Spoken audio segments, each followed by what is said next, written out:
is Daily Blast Live. We're talking about what you're talking about. You all ready for this? Mm-hmm. Dun, dun, dun, dun, dun. This is a sham. No. Y'all, just stop. Get real. Welcome to DBL. Today is a special day because we have one, the only, Sam Shucker is joining us today. Oh my God, we're very pleased to have you. We're honored to have you on our panel. You just made my day, my week, my month, my year. Thank you for that lovely introduction. I love you. Absolutely. Well, we love to get your take on things. We want to get your take from you as well. So reach out to YouTube, of course, and our app. Did y'all see this? It was a new report. It was released yesterday about the mass shooting in Uvalde, Texas. Now, it details the systematic breakdown and failure in the police response. They also released body cam footage from officers who were there. The report said it wasn't just, quote, the school police force that failed.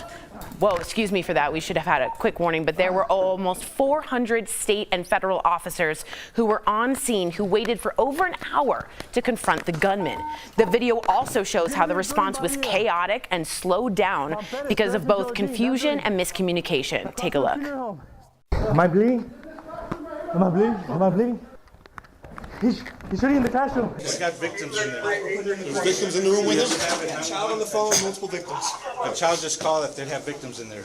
Oh my God. We're also learning that school police chief Peter Arredondo was recorded standing outside the classroom trying to negotiate with the gunman. Here's some of what he said during those negotiations. Take a look. Let me know if there's any kids in there or anything. This could be peaceful. Could you tell me your name? Anything I can know, please? The report details not just failures of the police response, but it also shows how unprepared the school was for an active shooter, with several of the doors left unlocked or propped open. So what do you all think when you saw this new report? And again, we were talking a little bit in the makeup room, and you were like, I don't want to blame the doors here on the teachers. Like, let's not even equate that or conflate that in this, right? When I heard the police talking, I only thought of the children that were, it's hard to even say out loud, were either dying or were either hiding, like that one little girl who had to smear blood all over her, and they're hearing the police probably begging, come in, come in. And then if you continue to watch the videos like I have, you hear additional shots. So at that point, there's no argument that this was anything but an active shooter situation, which makes having your superior give you a call null and void. So at that point, any single officer, based on it being an active shooter situation, should have gone in there. There's no arguments. We have an official report now, great. But those children, who's gonna make it up to them? You can't bring back 19 children to their families, and you cannot change the trajectory of those survivors' lives given the PTSD that they have now and they will forever have. I beautifully said. What do you think, Erica? Yeah, I think we need to be very clear that we are not going to audit the what happened with the teachers. Yes, thank you. Yes, that day. I agree, because that is seriously and intentionally opening the door to say that teachers are responsible for the lives of children when there's an active shooter. Very true. I think that a lot of teachers have taken on and accepted that because that's the type of people who become teachers, but it is not their responsibility. And if we allow this to even go forth with this narrative of there were multiple doors open, we don't know the situation. What we do know is that American schools are grossly underfunded. How hot was it in that school? Is there air conditioning? Is there working air conditioning? There could be a million different factors as to why that school was in that situation when that man ran in.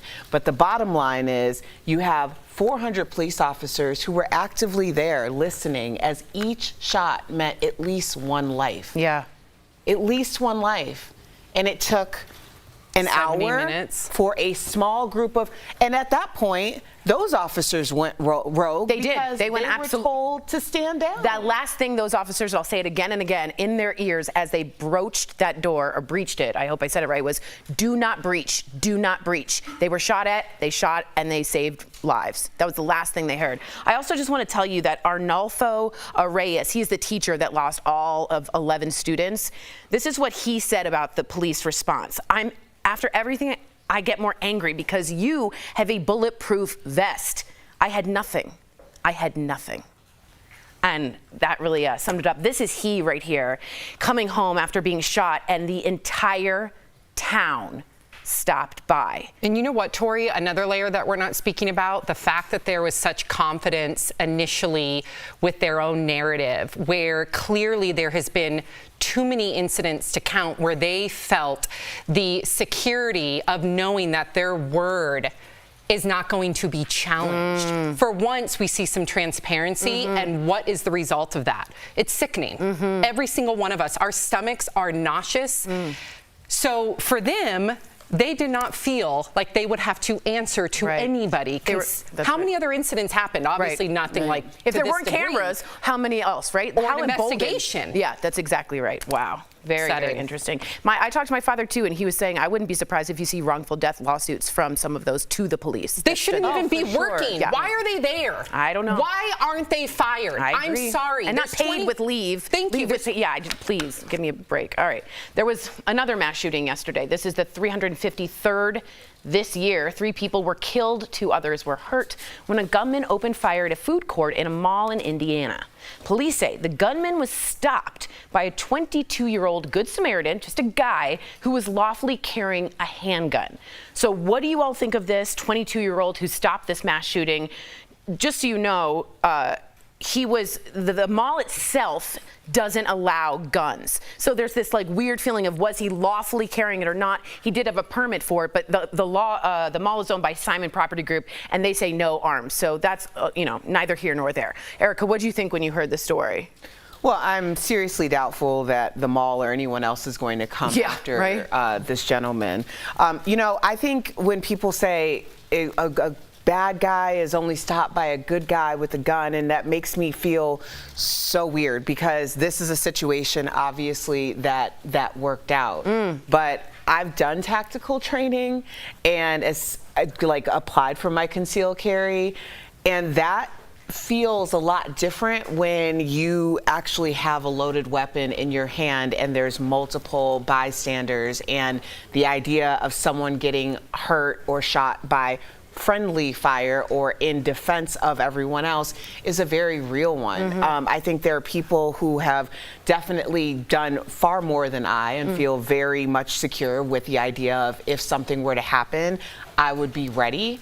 But I don't know if this particular circumstance speaks for every particular circumstance. Listen, as a member of Moms Demand Action, we are privy to statistics every single day, and the statistics change. Like you mentioned how many shootings there were. That number changed probably within the last 24 hours. Yeah, that can't keep up. You're absolutely right. So this man is a hero. I'm going to call him that. Thank God for that. He saved lives. Good for him. He's a good guy that beat a bad guy with a gun. However, it's the exception, it's not the rule. We do have statistics from decades of research that show the closer proximity a gun is to an individual, the higher likelihood of death and injury. That's a fact. But I will say in Arvada, which is right here in Colorado, Arvada, thank you, there's a good guy with a gun, and the police mistook him for the bad guy because he was the one holding the gun, and they shot and killed him. So just know there's many different variables that can happen in situations like this. Yeah, I always say, when I read those statistics, more bullets equals more probability of someone innocent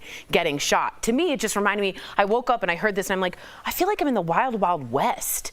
Just guns and malls, some guys taking them down. I'm like, where are we? We're going backwards, in my opinion. We'd love to hear from you. You're part of this, so please write us in.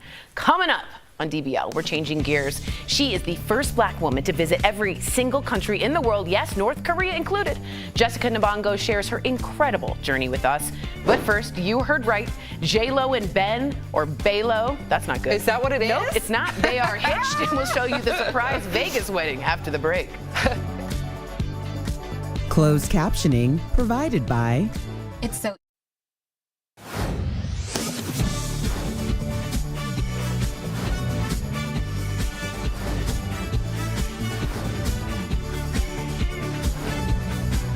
DBL is all new every day.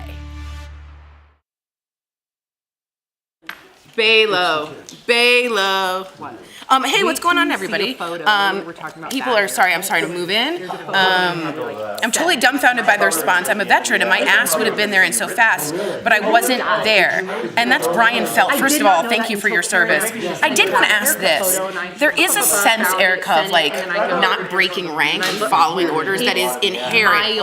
It is innate within the military and law enforcement. And I talked to my dad about this, and he goes, the second you hear though the gunshots, it's all bets are off. They should have known it's an active shooter. So to me, I just wonder how that police station was run that they so blindly followed, even after with their own eyes and ears heard. Well, I think what Sam's point was is that when you are used to there being a chain of command, and then also, but the amount of confidence that they had in their story, and the idea that the mayor, everyone to the top levels of this, town, have been really protecting the idea of there being no transparency. Like, if your hands are clean, let us see it. Regardless of the situation, you did everything in your power.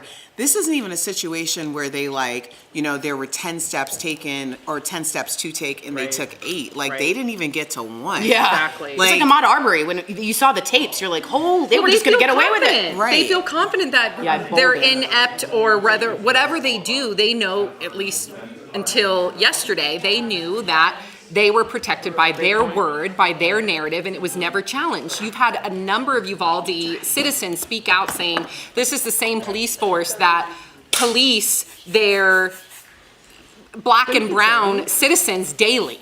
So they weren't surprised by it. We are, and maybe we're not actually. I'm not.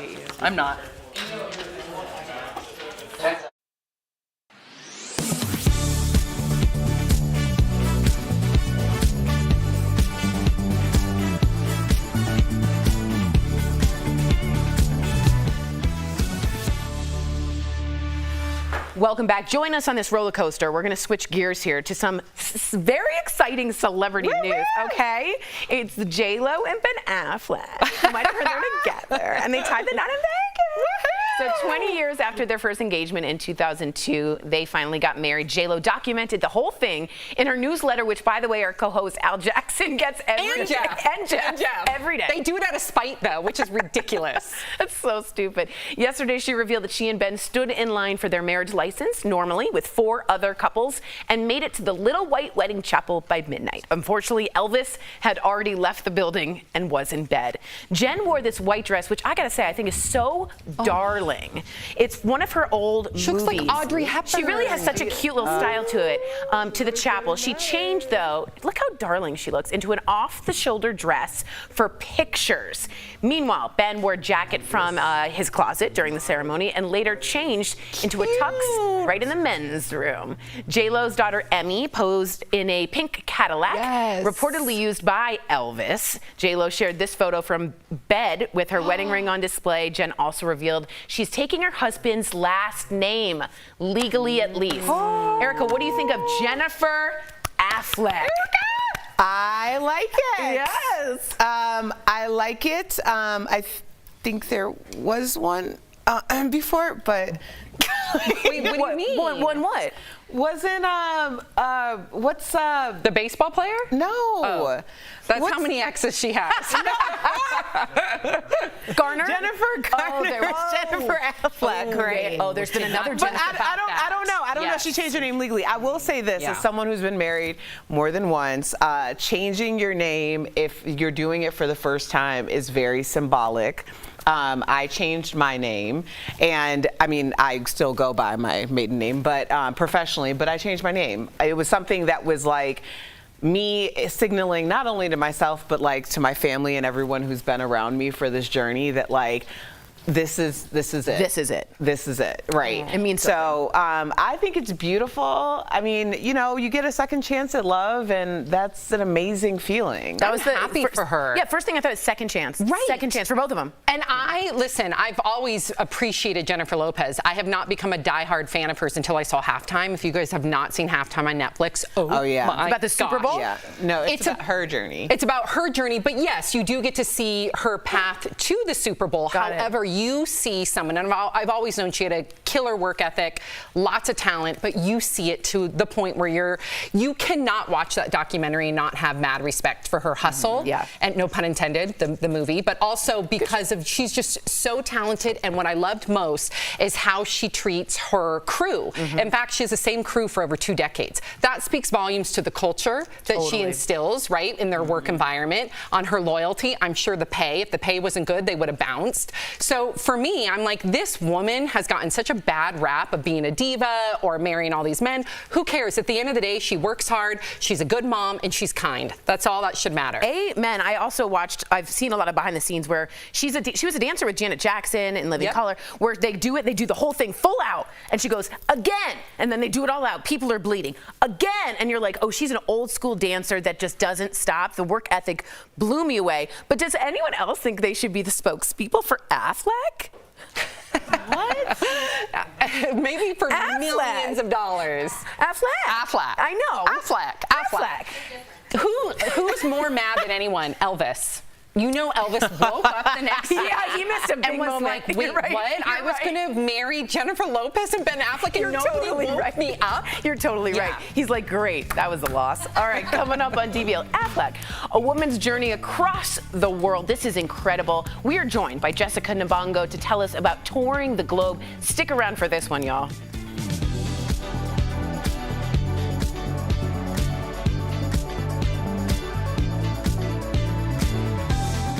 Suffer from pain. It's an exception written into some policies and laws that abortion is only acceptable in cases of danger to the life or health of the mother. So we wanted to know, does that have a generally accepted medical or legal definition? We talked to a University of Virginia law professor and an OBGYN with the American College of Obstetricians and Gynecologists, who both say no. In law and medicine, what can or should be done to protect the mother is up for interpretation. It's creating confusion.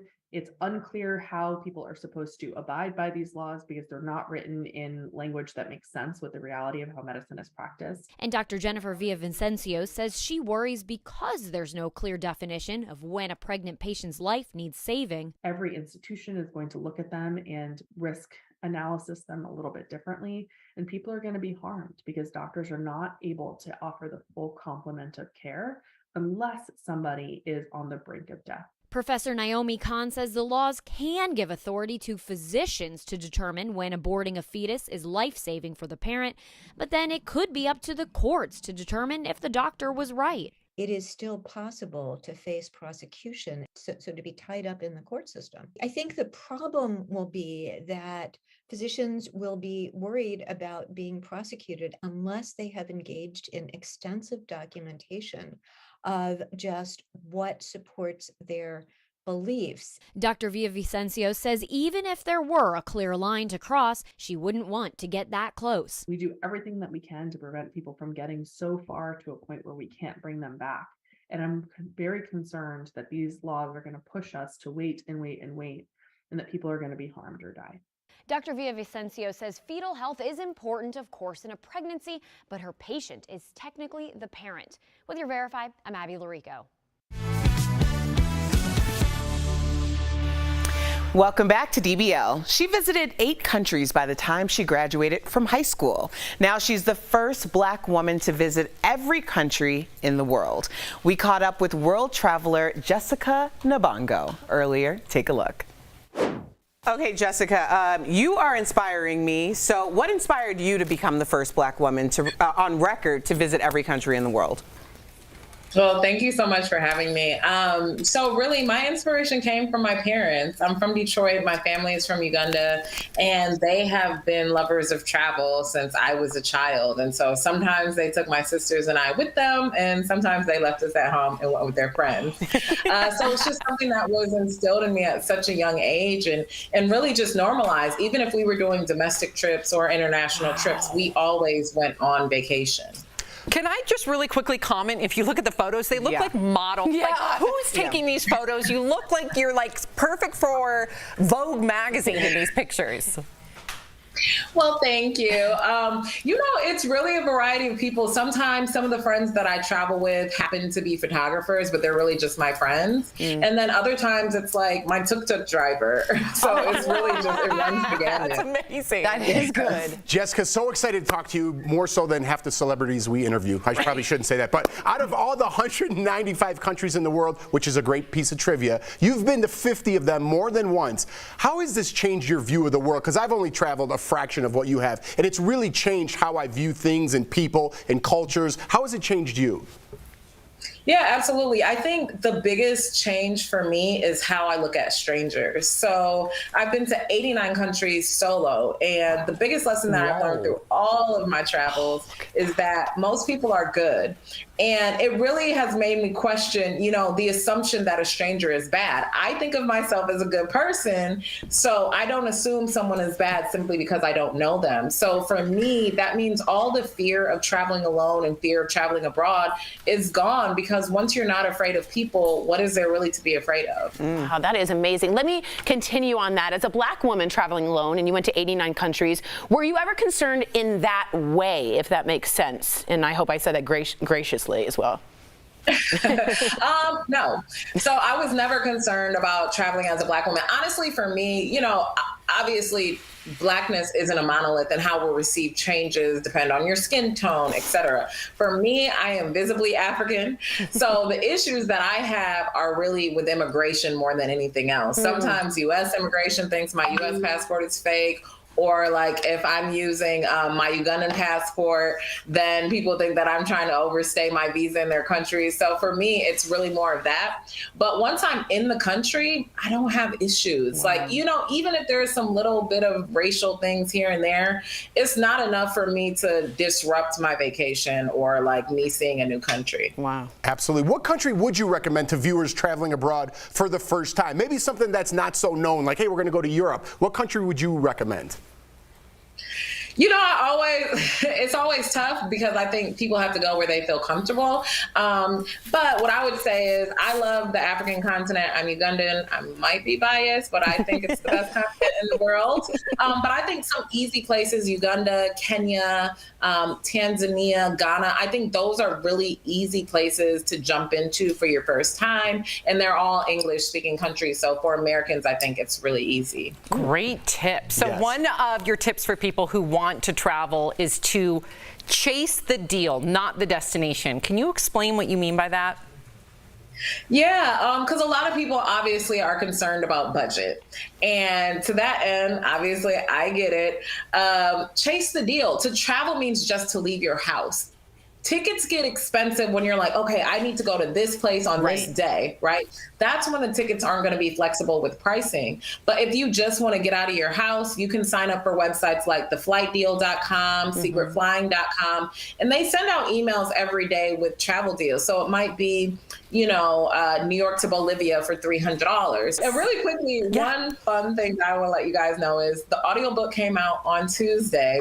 And what's really exciting about it is I speak in 80 languages on the audiobook. What? Really? Okay. Can I be your best friend? Yeah, you need to come join us next time you're in Denver, please. Thank you so much. I will. Good. Thank you for sharing your travels with us, Jessica. DBL Nation, you can pick up a copy of her book, The Catch Me If You Can, where all books are sold. You can also get the audio book, as she said. We'll be right back. Thank you so much, Jessica. Most interesting woman in the world. Very cool. The most interesting person in the world. Promotional consideration is brought to you by Darling. After the Supreme Court overturned Roe v. Wade, which federally granted the right to an abortion, some people have discussed effects the decision could have on workers. Verify viewer Katie shared this viral meme with us and asked if it's true. So let's verify. Our sources are the U.S. Department of Labor and labor and employment departments in states restricting or banning abortion access. Let's start with the states listed on the left. This section of the Venn diagram is supposed to show all of the states that ban or restrict abortion or are likely to do so. Now, it's mostly correct, except that 4 states need some context. In Montana, abortion is currently protected by law, but there are efforts underway to ban access. Iowa and Nebraska have restrictions on abortion at 20 and 22 weeks, which is before a fetus is considered viable. And while Michigan has an existing law banning abortion, it isn't currently being enforced. Now, before we get to the right side, here's some background about family leave in the U.S. Through the Family and Medical Leave Act, the federal government grants everyone 12 weeks of leave, but it's not paid leave. States, however, can offer paid family leave programs to working residents, and some do. So let's go back to that diagram. The right side is supposed to show states that offer paid family leave. Of the 11 states listed and the District of Columbia, 8 have paid leave programs that are currently in effect. The other 4 programs have been passed into law, but they have not yet gone into effect. These programs will pay a person anywhere from 60 to 90% of their average weekly wage for up to 12 weeks. And finally, the middle section, the claim that in states where abortion is banned or likely to be banned, paid family leave is not available for all employees. That is true. Verify confirmed there aren't any states that banned or restricted abortion that also offer paid leave for all people who work in the state. 6 of the states with abortion bans or restrictions shown on that meme, they do offer some paid family leave, but it's only for people who work for the state government. So we can verify it's true that states with restrictions or bans on abortion, or those that are expected to enact them, don't guarantee paid leave for all residents. With your Verify, I'm Ariane Till.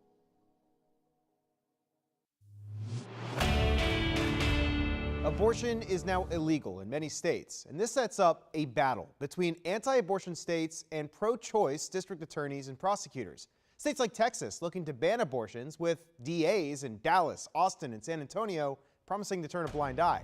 So let's verify. What can the state do if local prosecutors refuse to enforce the law? It's just a big, colossal mess. We spoke with Bruce Green, a professor at Fordham University. We do have chaos on our hands. And James Tierney, who was the Attorney General in Maine for a decade in the 80s. They explain that typically, district attorneys handle criminal cases and attorneys general handle civil cases. Although in some states, AGs prosecute criminal cases as well. And our experts say that these state and local prosecutors choose not to enforce a state law all the time. Attorneys general have and district attorneys have extraordinary discretion as to what they proceed with and what they don't. Legally, they have all kinds of discretion. So they don't need to enforce the laws, and the only way to remove a state or local prosecutor is through impeachment in extreme cases or through an election. So what can the state do if a local prosecutor ignores their laws? Well, it depends on the state and county, but our experts say that there are ways to get someone else to prosecute, including the AG or a special prosecutor, although this may require changing the state constitution or state law first.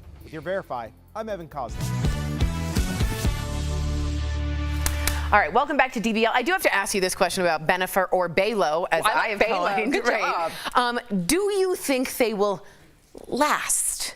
I hope they do. I believe they will. Okay, optimism. You think they're not going to get divorced, he won't go back or, mess up? I think Ben's gotten to the point where he gets that this is his last chance. Affleck, you're done. In everything. Yeah, I think because they're both later in life, this will stick. This will stick. Well, mazel tov to the new Affleck family. DBL's new every day. Bye, guys.